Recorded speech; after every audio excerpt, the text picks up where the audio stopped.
Queen, I'm going to be honest with you. I feel like we went from looking busted. No, actually, I didn't want to say that. Wait, no, you looked stunning in every variation. You had me gagged as Pat Benatar.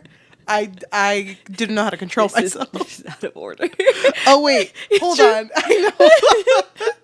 Well, everyone knows that we film in bulk. Yes. You can see it. You can see it in our eyes and our face, how tired we look. There is one episode where Yahaira looks like Pat Benatar, and I fell in love.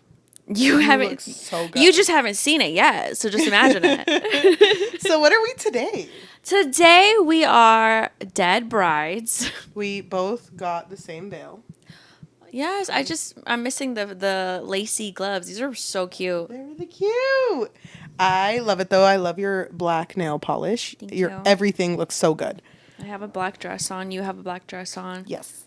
I think we both look really, really cute. Yes. We definitely embody the vibe that we were going for. And if this is the first time you're watching us, you might be really, really confused. Yes. So this spooky season, we decided to do a little bit extra, a little bit something that's more fun. Mm-hmm. So we are dressing up in themes every week. Yes. So, yeah. This theme is Dead Bride. Very sad. And we are going to be talking about a very spooky thing because it is spooky season for us. We have only been talking about spooky books this September. So please listen to all of our September episodes because they will be spooky. Yes. So I am excited to just dive right in. Do you think a story where the death of someone close to you ends up being supernatural, do you think figuring out the truth of that can fix your life? Yes, I do. Welcome to the Book Fix Podcast, a podcast where we fix lives one book at a time. I'm your host, Shelly. And I'm your host, Yahaira. And today we are going to be talking about Gus Moreno's book, This Thing Between Us. Thank you. So I'm really excited, but I'm more excited at the fact that, Shelly, you're going to have to give a spoiler-free summary of this book, just in case anybody is watching us and is thinking, I haven't read this book. Maybe I don't want spoilers. So, Shelly, sell this book to people. Wait, before we start, can you remind me the names? Thiago and Vera. Vera, yes. Ready? Yes. Set. Go. So this book starts with Thiago going to his wife's funeral, and due to a very unexpected and gruesome death, his wife Vera passes away. But he figures out that there's more to this death connected to the supernatural entity that lives in his house. So through several dreams and through situations in his life, he is trying to figure out what happened to his wife, but also what this weird wall in his backyard has to do with any of this. Yes. Wow, good job. Oh my God, I was nervous the whole time. 17 seconds to spare. Good job. I was so nervous. This book starts off right away with, it's kind of like almost like a love letter. Yes. To his wife Vera. Like, he's explaining like, oh, I'm at your funeral, your mom is crying, so and so is here, people are pretending like they were closer to you than they actually were, people are acting like this is their tragedy, and her death, okay, we're gonna say this out of order, but I do want to bring up that her death kind of almost became like a political movement. Yes. Because it was an immigrant who killed her. Yes. We'll talk about the details in a bit, but who killed her.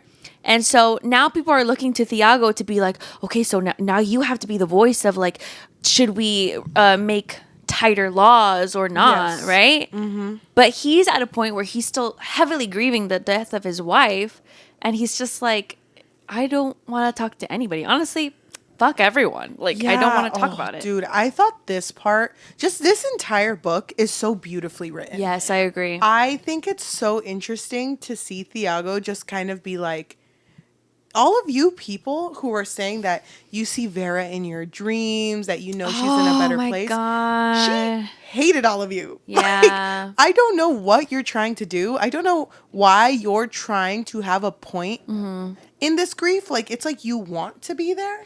Yeah.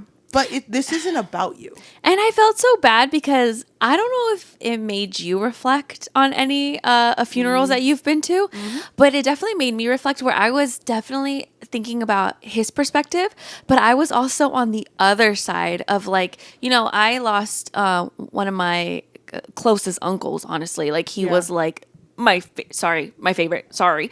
But I had literally, I swear to you, I'm not even trying to make it about me though, but I had that where I kept dreaming about him and I saw his children and I was like, oh my God, I saw your dad in a dream. Because to me, I thought like it would feel like almost like a relief. Like, I don't know, like he's still here. Yes. But reading the book, I definitely felt like, oh my God, was I unintentionally making this about me? Like I was just trying to be like connecting, but I do understand that it's like time and place because it's at the funeral also, but I think is different. I will say it is different only because Thiago is just naturally pessimistic.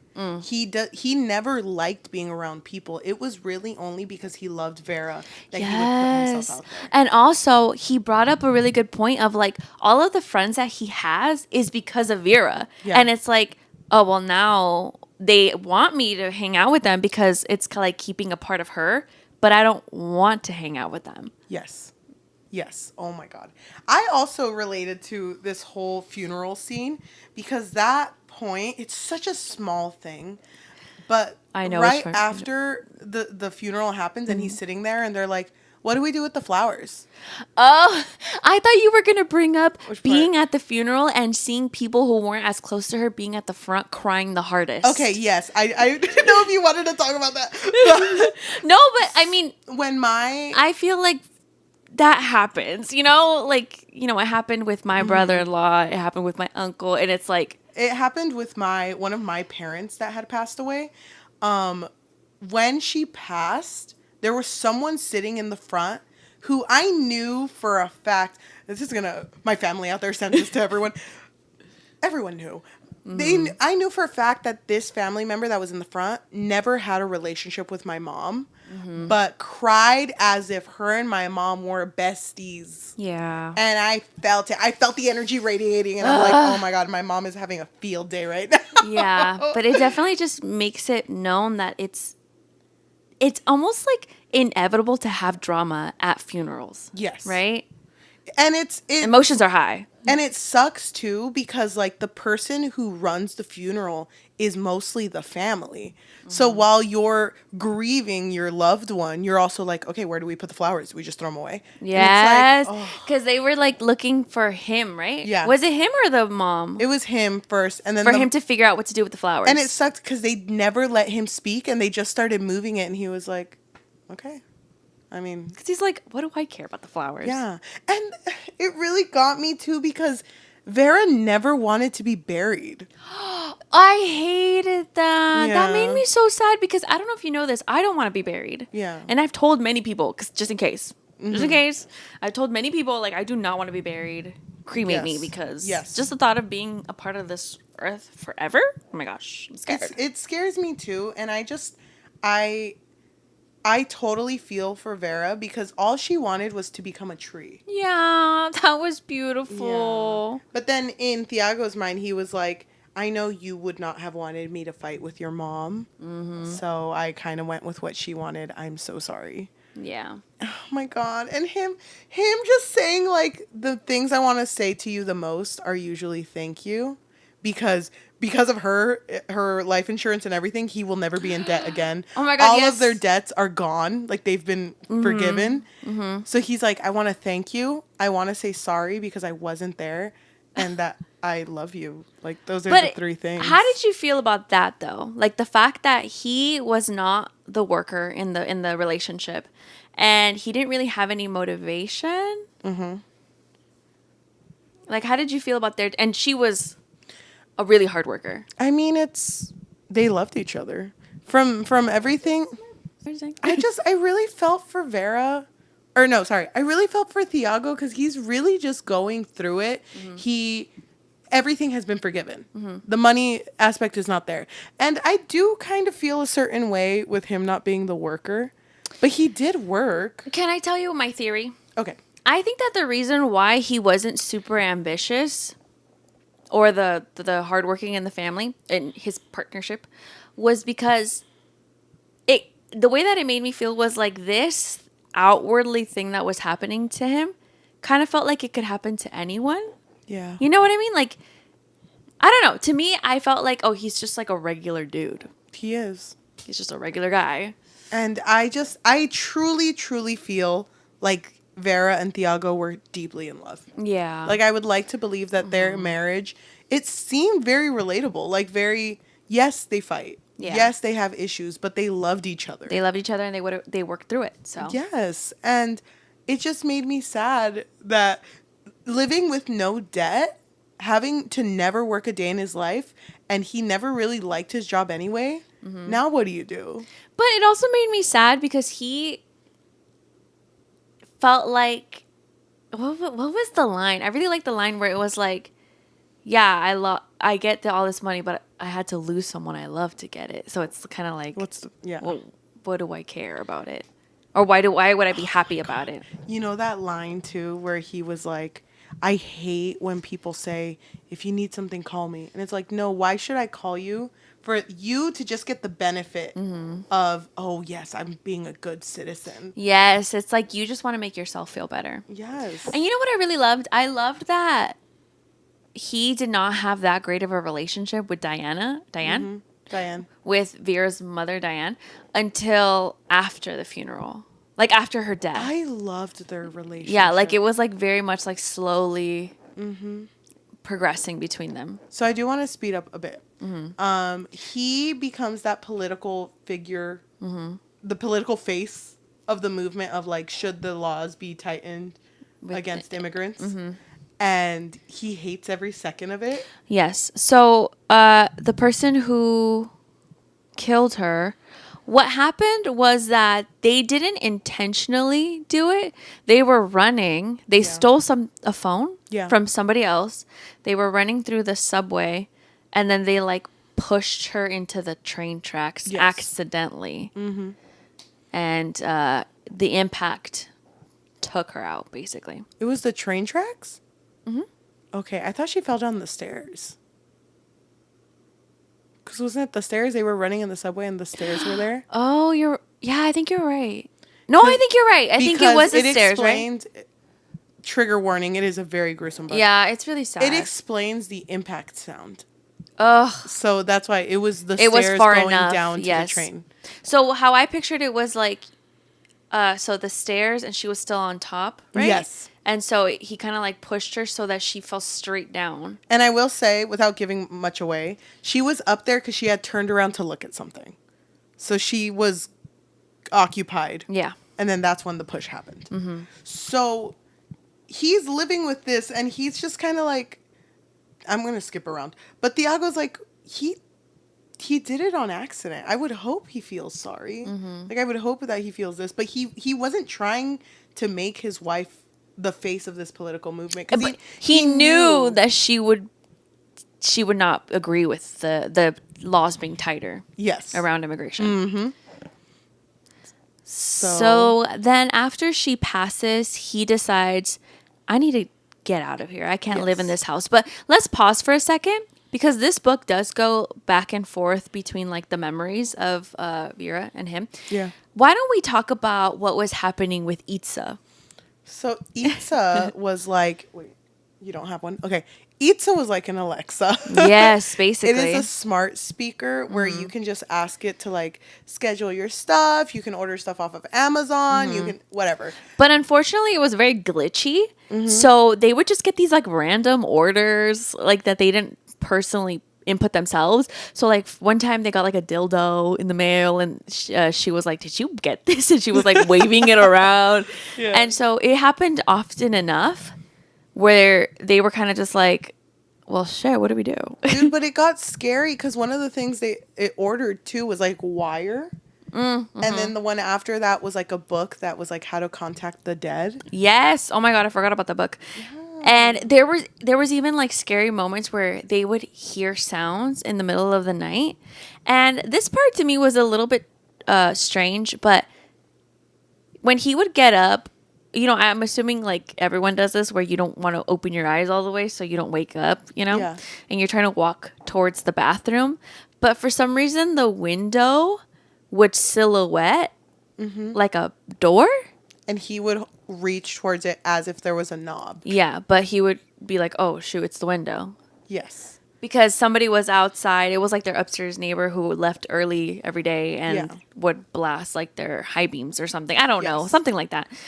And so Itza would say, what was it? Sorry, I didn't quite hear you. Yeah, sorry, I didn't quite hear you. But then she also said that line where it's like, I can't help you with that, Dave. Yes. She called Thiago Dave for some reason. Mm-hmm. But it's because she was pulling quotes from movies. Oh, but yes. They were really specific quotes. Yes, I forgot about that. And so, so she would say like movie quotes and like things would just happen that were just off, but nothing enough that was like, okay, we need to get rid of Itza. Oh, but the scary one too was like she would respond to if you would say her name, she would turn on, but the light on the speaker would always face who was talking. Oh, yeah. So sometimes it would turn on, but it was facing no one. Mm-hmm. And it's like, fuck. Oh my God. Dude, I was so scared. Oh my God. Can I tell you? Shout out to my friend Maya. I love her so much. Hey. She called me during the scene where, I forget, the Itza says something really scary. Mm-hmm. Like, it quotes a movie, but it's like a little too close to home. Like, or too like specific of what she's saying. Yeah. And at that point, my iPad, like, it went black and then it did like, someone's calling you, Maya's calling you. And it, like, as soon as I answered her, because she was in her car, it kind of glitched out. Oh my God. So I just heard like a doo, and it was like 11 at night. Dude, I would be so scared. Dude, I was so scared. I'm just one girl. I'm kind of scared right now. This book spooked me. No, same. I think out of everything we've read, this one actually genuinely spooked me. Yes. I was scared because the idea of something like, everyone owns one of these. And if you don't, like, it's a common thing in other houses. Like, you've seen someone who owns an Alexa. Yeah. For it to be able to, talk to you when it shouldn't be. Yeah. Okay, so then Thiago, by the way, felt like he was to blame for his wife's death. Yes, because he disconnected the Alexa. Whoa, hold on, he didn't know that. Because he usually asks Itza to set an alarm for whenever Vera has to go to work. Right. So the alarm didn't go off and Vera was super late and he was like, I can just drive you. And she said, no, the subway would be faster. And so if they hadn't woken up late, she wouldn't have passed away. Yeah. So that whole accident wouldn't have happened. And so you think that it's Itza that's the issue, but then it like turns into something creepier because when he decides to like leave this whole place behind and he like packs his bags and drives, I forgot where he drives to, but it's like another state. There's a part where he can't get his maps to work. Yeah. And so he ends up at a diner. Yes. And this diner, I think they're like closing up. And he's just like, y'all open? And he's like, no. Oh my God. But he offers to give him a free milkshake. What's wrong? I'm scared. Why are you scared? I hate this part. Go ahead. No, you go ahead. Explain it. So he gets his free milkshake and it's chocolate and it's really delicious. Good. It's so good. And then this guy starts talking about death. Mm-hmm. What's the specific thing he asks him? It was just like very, I felt eerie. Like, yeah, I felt like it was just like a weird. Okay, I wasn't spooked yet at this moment. I'm spooked a little. Hold my hand.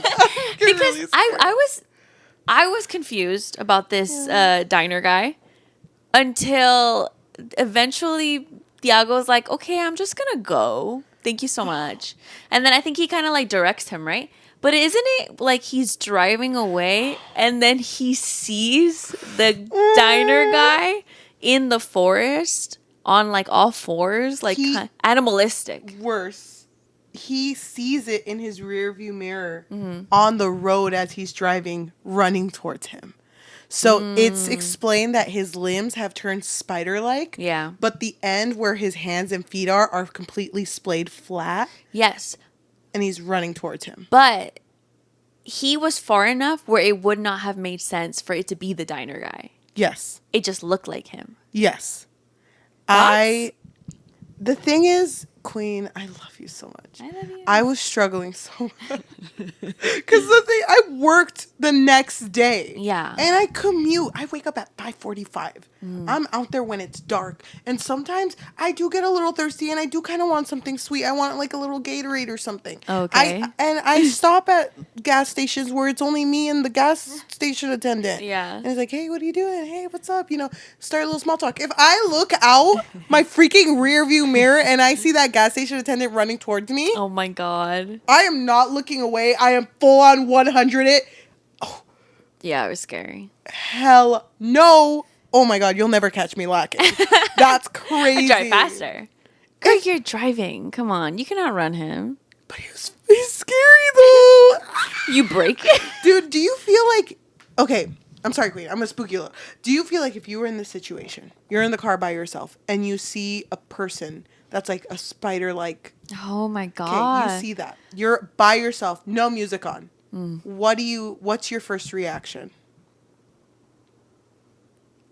I don't know, because I feel like when I get scared, I freeze. Me too. So I genuinely feel like I would gaslight myself. I would be like, no, that's not what it looked like. That was something else. Because I feel like I would just look away, look back, and it's gone. Dude, me, okay. Take my shoe off. Oh my God. 20-pound shoe. It's on the accelerator. Your big ass platform? Yes, it's on the accelerator. There's no way it's going to slow down. Okay. Roll down the window. I jump out. Full fist. Already swinging. I'm on all fours. I know. Galloping towards it. Yeah. It thought it was going to scare me. I'm scared. Joke's on him. Yes, dude. I'm all over that. Joke's on him. I'm crazy. Dude, I know. I'm like that. Dude, and it's so funny because, like, I would be the first to die in a horror movie. I hear spooky sound. No, you know I'm you about to run and fight whatever's over there. You would not be the first to die. I think you would survive. Final girl. No, I am not a final girl. I don't have final girl qualities. You put me in a hall where we gotta run, I'm gonna be in the back. But I'm gonna be the one in the back behind the monster. Like, no, keep going. You're good. Do you think you would be the type that would be like, guys, in the last horror movie I saw, they did this and they all died. We can't do that. I think I would be the one. Yes to that. But I think if I were in a room situation where it's like, if we don't leave, we'll die here. But if we get out, there's a possibility that we can escape. I wouldn't leave that room. Are you kidding me? I'm gonna hide in the air vents. I live there now. Oh, same. I think I would be too scared to leave whatever comfort I'm in. Yes. So the fact that Thiago completely left to a new state, sees this man who gave him a milky shake, delicious towards one. him, and it's like, do I even want to move? But isn't it crazy how he doesn't really like think about it much? Like it's kind of just like, oh right, that was weird. But like you said, like you would kind of dismiss it because it's unnatural. I'm tired. Yeah, and it's unnatural. Like and he was also driving for like 20 hours. True. So he is exhausted. So then he gets to his new cabin home, and let's skip forward. He ends up finding a dog, a really cute dog, who he named Wilford. Yeah. And that was like the first time he smiled. Yeah, so he Holding found that this dog. stray dog. He goes to the vet, and the vet tells him he's not chipped, so you can take him to the pound, but if you take him to the pound, they might put him down.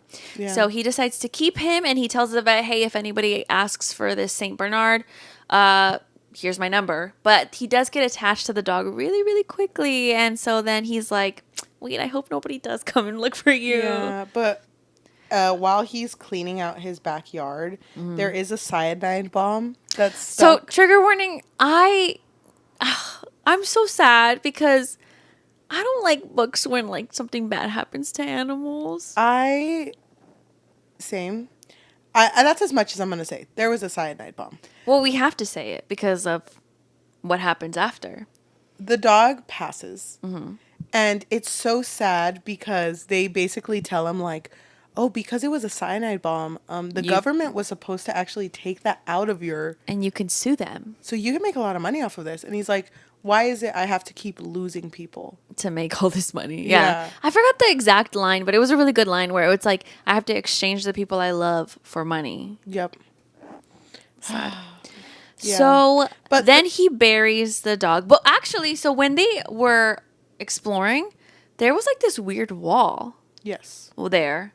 I kind of just pictured it as like a cube thing, Me but too. like a wall. Me too. You know what I mean? Yes. So then he buries the dog. Did he And puts a bury it? tree on top of it because he wants the dog to grow up to be a tree. Yeah, but then I'm forgetting. Didn't the wall show up on top of the grave? No, it showed up like in front of the grave. Okay, so just, No, it was on top of the grave because technically, in his eyes, the dog went through the wall. yes. So then the dog comes back. And he's completely normal and the same. He's normal, yes. So then he goes back to the vet and is like, has this ever happened before? Because I'm really confused how my dog is back. I mean, you saw. I buried him. Yeah, I buried him. You saw what happened. And the vet thinks that he's like messing with him. Yeah. Like he's just like, yeah, your dog is gone. Like I don't know what game you're playing, but this is not the same dog. Yeah. And he's like, no, it is. I swear. I just need you to help me understand like how this happened. And so then he goes back home, and tell me if I'm misremembering this. Okay. Doesn't he have? Oh my gosh, it was so creepy. Doesn't he start seeing like a book? Like there's a book that shows up or falls, and then he has a big library in his house. but it's like a book falls, right? And he opens it, and it's just a bunch of writing that's like, pull me out of the wall, pull me out of the wall. And then I remember there being a line that was the same thing that Itza said. Yeah. That was like, I can't help you with that, Dave, or something like Yeah. that. Oh, by the way, he ran over Itza. He ran over the smart speaker. Yeah. It sucks because there's even a part where while he's living in this home after the whole book situation, he sees his wife. And Yes. he sees again what happened to her. Mm-hmm. And so Oh, he yes. experiences her death. And for a while he's like, oh, she's reaching out to me. That's why I can see her. But then when he sees her death, he's like, this isn't her. Mm-hmm. She would not put me through seeing that. She wouldn't want me to see this. So what I remember, and I could be wrong, but he realizes that the dog came back because of the wall. Yes. And so he thinks like, I thought this book was going to go in a whole different direction. Yeah. I thought that he was going to be like, oh, so if I put my wife bury her in this the wall, wall, she'll come back. Which before this, he always said that he would always find hairs of hers. Yes. But instead of burying the hair, he eats it. Yes. He swallows the hair. So then after that, the dog starts acting violent. I thought that the dog was acting violent because it was like, oh, you're not doing what you're supposed to do, which was put the hair in the grave. Maybe. I don't know. I was very confused. But now the dog's acting violent and starts attacking him. And during this exact moment that he's being attacked by the dog, his mother-in-law, Diane, shows up because he had extended an invitation to her of like, hey, if you ever want to escape everyone over there, you can come over. They end this dog and they end up going to a hotel. So the dog gets taken to that same vet hospital. Yes. Dog hospital. Animal hospital. After it's put down. Put down, yes. Him and his suegra, his mother-in-law, end up going to a hotel to stay. And I love them. Yes, their relationship was really cute. And so he basically tells her everything. Yeah. And she's like, girl, I'm Mexican. We're basically haunted, you know? We forgot to mention, so they believed that their previous house where he lived with Vera was haunted because there was an older lady there. Yeah. Who, there were rumors that she had killed an animal and like spread the remains in the house or something. And they thought that, oh, she like put a curse or something. So he tried to actually just talking to her, but he couldn't actually talk to her because there was a language barrier. He doesn't actually know Spanish, and she tried to tell him, like, she said "canal," which when he told Diane this, she was like, "Oh, I think she was trying to tell you that she was like opening a portal." Yeah, because it's like channel. So I don't know. So they were just kind of like speculating. But yeah, I really liked how they were just talking to each other. And there was even a part where he says like, "I missed you." Is it crazy that I missed you? Is And it? she kind of like laughs, but it's like comforting because both of them, like you said, they were never close. But they, after the death of Vera, understand each other so much because the way that they took the death is exactly the same. And I do feel bad for Diane because she even had mentioned to him when he was going to marry Vera, she was like, take care of her. She's the only one I have. Like, And the only daughter, the only couldn't do it. child she has. And when he has his freak out, because he basically, they come to the consensus of like, I have to kill this thing. Like, I need to get rid of Okay, whatever. but the reason why they come to this consensus is because the vet is missing. And the dog, he thinks that the dog did something to the vet, right? Yeah. But the dog didn't exist anymore. I'll just say that. Yeah. It was very gory. So they come up to like, I need to kill this thing. But he tells his mother-in-law, he tells Diane, like, you can't be here for this. You need to go home.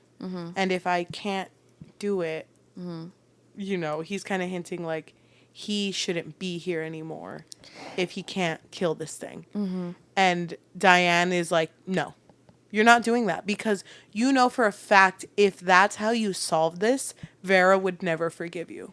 Yeah. So you need to stick around. Yeah, because she even tells him if there's something that is trying to take your life, because it kind of feels like he's the one that has really bad luck, right? He's losing everyone he loves. And we didn't mention it, but he also lost his parents tragically. So she tells him, if you give up, you're giving them exactly what they want, and you shouldn't let them win. Yes. I loved it. And I thought that this book at this point was going to become both of them just fighting this thing. And that's what I wanted. That's what I wanted too, but unfortunately, that's not what happened. Yeah. When they got back to the cabin, the vet was there, but he looked messed up. He was wasn't he smiling? Yes, like maniacally. No. Yes, he was. No. Creepily. I'm Diane. I'm like, call my Uber. I'm getting out of here. So then Diane doesn't she get attacked or something? She gets attacked and it starts to like, it takes her arm, basically. Oh, yeah. Because it's like, isn't she like going through something? Yeah. And when Thiago pulls her away and when the monster leaves, he's holding Diane and he's trying to save her, but she's gone already. It's really sad. It's really sad. And the thing I hate the most is like through these moments of grief, the people around you aren't it sometimes. Okay, I agree with you. Yes. I do agree with you. But what happened was that Thiago tried talking to Diane's husband, but he just kind of like shut him out. He was like, I don't even, like, he didn't even talk to him at all. Yeah. So I feel like people now started to look at him in a weird way because it's like, what are the odds that your wife and now your mother-in-law died? And so now they're thinking of not giving him any of the money. Oh, yeah. Giving the stepdad the money instead. Well, the stepdad filed something. Yeah. To look into him. And it sucks because Thiago at this point is like, I don't care about the money. Why is everyone so obsessed with this? Like, I lost my wife. I lost my mother-in-law. Like, does no one care about this? And it sucks that he's literally, it feels like he's the only one that feels this way. So it's kind of a little bit like gaslighting. Yeah. When it comes to that. So he reaches a point where he's like, I need to figure out what happened. So he visits he was a young man, right? Yeah. I think he was a teenager, but I don't remember. He visits this person who was responsible for Vera's death in prison.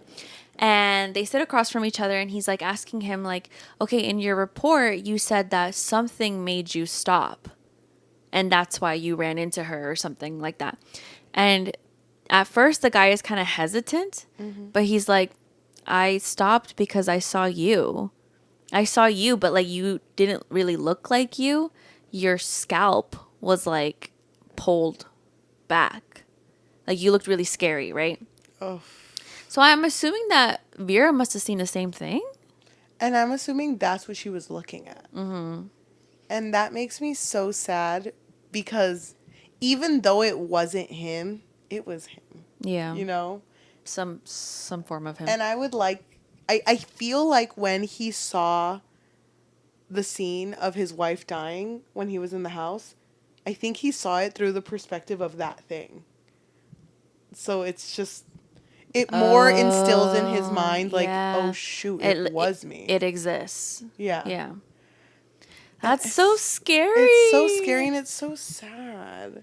Yeah. So I think. Oh, and then there was also a moment where like a memory played of him shutting down Itza. So he had put the alarm and then he was like, he either turned Itza off or. I think he unplugged it. Yeah. So he had that memory of like, wait, it was me. I basically caused her death. Yep.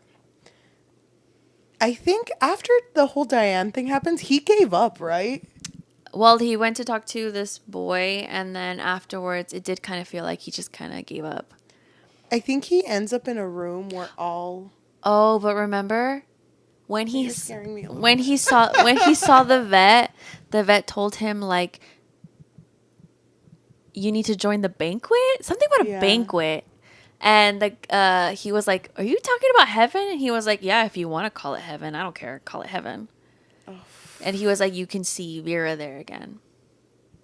And it sucks because there's a scene where they're telling him that, and it's the vet, the milkshake man, and his dog all in one room. Oh yeah, I forgot. And they keep saying like, pull her out of the wall. Pull her out of the wall. Pull her out of the wall. And how does this story end? Doesn't he go to like a hotel? I don't know where he was anymore. Or maybe he was home. I'm not sure. But doesn't he like draw up a bath? Is that how it ends? That's... Does he off himself? I got the feeling that he had offed himself. Because didn't he take a bunch of pills too? He might have. But then remember the last chapter, it was in third person. Mm-hmm. And it freaked me the frick out. Do you remember what happened? Yes, in that last chapter, it was the Itza setup guide. Oh, yeah. Are you talking about before that? I'm just talking about after he... After that happens, it's the Itza setup guide, and it's like, welcome your new Itza. In order to, whatever, step 1, do this. Step 2, do this. And then step 8 is like, pull her out of the wall, pull her out of the wall. Written like 100 times. Oh, yeah. And then like, step 9, your Itza's complete, whatever. And it's like, I'm left with like this dread because nothing got solved. So at the end of his part, it says, the darkness washes away. She's knocking at the door, but when Thiago looks up from the pages, all he sees is stone, moss, the mire of raw earth. It envelops him whole. Only in the darkness are we ever made whole. There. The coalescing moment where we become singular. He claims his seat at the table among their grating shrieks and yowls, and his mewling carries to the shore, as will yours, as they always have, lapped at by an ocean of flux. So by the time he heard the knocking, he had already passed. Yes. And who knows, that could have been someone. Mm-hmm. Oh, yeah, you're right. So the Itza part at the end, all it said, literally for a long time, it just says, pull me out of the wall. And it says, Sahara manages and records audio exchanges and other information in the cloud to optimize overall services. By checking accept, you agree to Sahara's terms and conditions. So I'm assuming Sahara is the name of the company. And I'm assuming that him agreeing to it, he agreed to pull her out of the wall. Like, he invited this thing in. Yeah, like, basically. There was no way for him to get rid of this thing. Yeah. The end. So normally I'm not a huge fan of endings where it's so open-ended. In my opinion, it feels very open-ended because even though it does say that he joined the banquet, I'm not sure he did because I'm confused. I'm confused too because he never accepted this, you know? Isn't him taking himself out basically accepting it? But he never really knew what this was. Like, it never got deeper than him trying to kill it. Like, I wish there was more of him figuring more out of, like, what caused it, what the wall meant, and everything. But that never happened. But remember, we didn't mention it, but after after the Saint Bernard passed the first time, remember he got into his car and tried to ram into the wall? Yeah. But he went through it and hit a tree. So what does that mean? He wasn't ready. Is that why? I don't know, but I feel like this would have been a great movie. Yes. This was so unsettling. It was so unsettling. I was so scared. Spookometer, where are you at? Out of 5? Because I was at a 7. I was pretty high. I was at like a 5. Dude, this was so scary. I just kind of felt so unsettled by what that whole, like, what is it? Him being there in the moment of her death I don't know. and being witnessed by, I'm assuming, her and the young man. And why did he look like that? And yeah, like, why what did was... he? Is this like another variation of him, like in a parallel universe? Like this is how he passed, And it's also, it's not like he wanted that for his wife. Yeah. He never wanted that. So why was that? yeah, like he left. I feel like everything just wanted him to feel and to be alone, Yes. so that he would be vulnerable enough so that they could take him.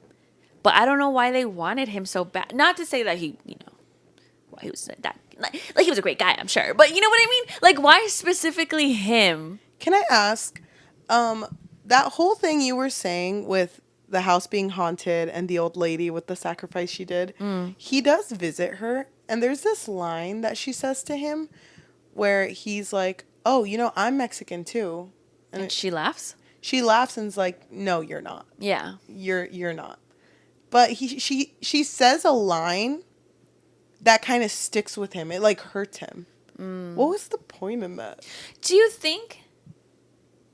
Well, now I'm confused because I'm thinking back of Diane when Diane said, I'm Mexican. We're just haunted, Yeah. Do you think that that's why she laughed and was like, no, you're not? But then, he was haunted. Yeah. So I feel like even the title, There's Something Between Us. this thing between us. This thing between us. I feel like he was never truly on the other side ever. Like he was never fully Mexican. He never fully grieved. Like he never fully did anything. And he was just always stuck on the other side. So this wall being like the metaphorical, I could never get out. Like, Yeah. I'm always just going to be stuck here. And her being the breadwinner. Yeah. And him being unmotivated. Yep. Maybe that was also the There's thing. always something there. There's something between them. Yeah. And what did you think about like that whole sequence of him seeing that window as a door? Because it happened again, I think in the cabin or in the hotel. I'm not sure. Where he would see it as a door. I don't know what the Is that the intention of wall? that. Is that also the wall? So like when he would reach for the doorknob and then he would just pull away from it? Then that means it had chosen him pretty early Yeah, for some reason. for some reason. I don't know why. But Vera also heard the spooky stuff in their house. Mm-hmm. But maybe it took her out first Yeah. and then got him. Mm-hmm. I don't know. Because it specifically really wanted him for some reason. Because maybe had that man not pushed her, maybe it would have latched onto her for longer. You know what I mean? No, I feel like it knew that it was going to take her out. Damn. Like that would have been enough Yep. to take her out completely. I don't know, because they always say that entities will latch onto lonely people. And even with Vera, Thiago seemed like a lonely guy. Yeah, that's true. Do you think that's why? Because he was just a lonely guy? It makes me sad. But if that's not the fair case. because he tried not to be lonely. I mean, through his marriage with Vera and also when he found the St. Bernard Wilford. Yeah. But I mean, think about it. He had a dead end job. He didn't have much to show for. And not even like he doesn't have his parents and not even his parents-in-law like him. So it's just, he can't help but being the pessimistic person he was. Yeah, that's true. I don't know. This one really got to me. I just feel so bad for him. I feel so bad for him. And too. also, like, who was the diner guy? Was he? I just Don't think make me say the word. I just think it's everyone around him. Like anyone he could have gotten close to is not genuine. It's not their actual form. Even when Diane first showed up, I was thinking, like, is that actually Diane or is he hallucinating? And if there was someone he loved, they're out. Yeah. If there was someone that was close to him, they're not real. Like, he never had anyone, truly. Yeah, and it sucked. Poor Thiago. I know. He deserves some love. 5 out of 5 book. Yeah. This book was so good. It was so good. Ugh, I could talk about it forever, but I also have to drive home today. And it's so late. don't even. Oh, it's not that bad. To anyone who's listening to us in audio form, thank you so much. If you can like, comment. Oh, hello. I'm mixing them. If you can leave a rating of 5 stars and a review recommending us our next read, please, something like sweet and nice Or nasty and dark. Dark hello? romance. Hello. I think we're not wavelengths right now. Okay. Anything like that would be amazing. And yeah. Yeah, please I'm send us positive vibes. We definitely need them. And it would also mean the world to us if you guys would leave reviews of us like on the podcast. You know, that would be really nice.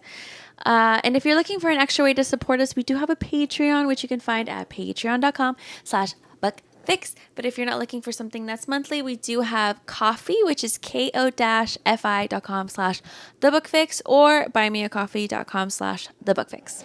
If you are watching us, thank you so much. If you can like, comment, subscribe, and hit that notification bell because we post every Tuesday and Thursday. Oh, and we forgot to say we do have book clubs. This month's book club is going to be My Ex the Antichrist by Craig D. Louis. Yes. Oh my gosh. I am so excited to talk about that. Please stay tuned. Okay. If you would like to support our social media or find our Fable and Goodreads for our book club, please check out our link tree, linktr.ee/thebookfix. We also have a Google Forms on there if you want to recommend us anything, or if you are an author who is sending arcs. Oh my God, yes. That'd be amazing. Thank you so much. Thank you for watching, and we will see you next time. Bye. I think after this, we definitely need to like watch some cartoons. We need some positive vibes. I've been scared this whole week. Can I tell you something? Yes, please. For the podcast too, you're here, you're listening. Hi. When I finished reading this book, it was like midweek, you know? So I had work the next day. Yeah. And I told you, I didn't tell them. Everything I worked on got deleted. Everything. Oh, yes. And I remember. it was the worst. And I didn't delete it. She's more competent than that. Thank you very much. But someone made a mistake, and it was not their fault at all. But they accidentally deleted multiple people's work, and I had to start fresh. So I was like, I'm going to wake up early, and I'm going to show up to work early so I can get some stuff done. When I finished reading this book, I had the worst sleep paralysis I've ever had. Oh my God. And it was like hours and hours worth. Like, I kept trying to take myself out of it, and I would, and then I would just go back in. Oh, and I hate that. It was specifically like I would see, like with my eyes, and I would see like something like standing over me. And it looked like you, so I was like, it's not that bad. It's just your heart rate checking up on me. Oh, but shoot. Because of the book we had just read, I was like, it's scary. I hate that. Yeah, I've been having sleep paralysis almost every night. So you had it last night? Yeah. Is it because you've messed up your sleeping schedule or what? No, I think I usually get sleep paralysis when I'm stressed, and I do have a lot of work, but she's surviving. She's still sleeping. Okay, everyone send Telly some prayers. Please, I'm going to drive home with the lights on in my car playing Taylor Swift. Like, I am going to Taylor Swift will definitely help you. I'm going to bump it up in there. And she's also going to shake it off. Oh, thank you. You really understand me.